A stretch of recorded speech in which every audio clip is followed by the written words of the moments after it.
Hello guys, ಇವತ್ತು ಪಪ್ಸಾರು. ಪಪ್ಸಾರಿಗೆ ಏನೇನು ಬೇಕಾಗಿರುವ ಪದಾರ್ಥಗಳು: ದಂಟಿನ ಸೊಪ್ಪು ಹಿಂಗೆ ಚಿಕ್ಕದಾಗಿ ಕಟ್ ಮಾಡಿರಬೇಕು, ದಂಟಿನ ಸೊಪ್ಪಿನ ದಂಟು, ಇಲ್ಲಿ ಹಸಿಮೆಣಸಿನ್ಕಾಯಿ, ಟೊಮೆಟೊ, ಈರುಳ್ಳಿ, ಹುಣಸೆಹಣ್ಣು, ಕೊತ್ತಂಬರಿ, 3 ಥರ ಬೇಳೆ: ಹೆಸರುಬೇಳೆ, ಅವರೆಬೇಳೆ, ತೊಗರಿಬೇಳೆ.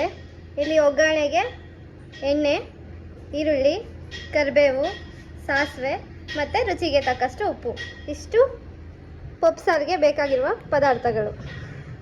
ಈಗ ಕುಕ್ಕರ್ಗೆ 3 ಥರ ಬೇಳೆನ ವಾಶ್ ಮಾಡಿ ಹಾಕ್ಕೊಬೇಕು. ಜೊತೆಗೆ ಆ ದಂಟು ಸೊಪ್ಪನ್ನು ಕ್ಲೀನಾಗಿ ವಾಶ್ ಮಾಡಿ ಕುಕ್ಕರ್ಗೆ ಹಾಕ್ಕೊಬೇಕು. ಚೆನ್ನಾಗಿ ವಾಶ್ ಮಾಡಿಕೊಂಡು ಕುಕ್ಕರ್ಗೆ ಹಾಕ್ಕೊಬೇಕೆಲ್ಲ.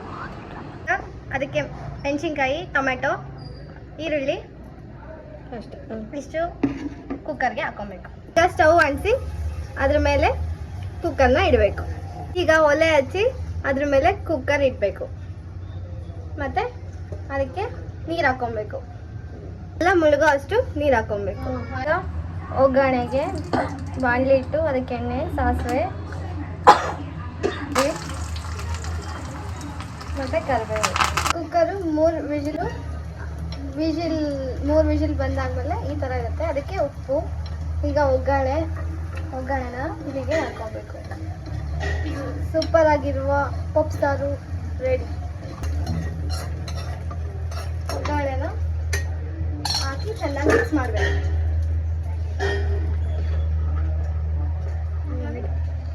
ಸೂಪರ್ ಆಗಿರುವ ಪಪ್ಸಾರು ರೆಡಿ.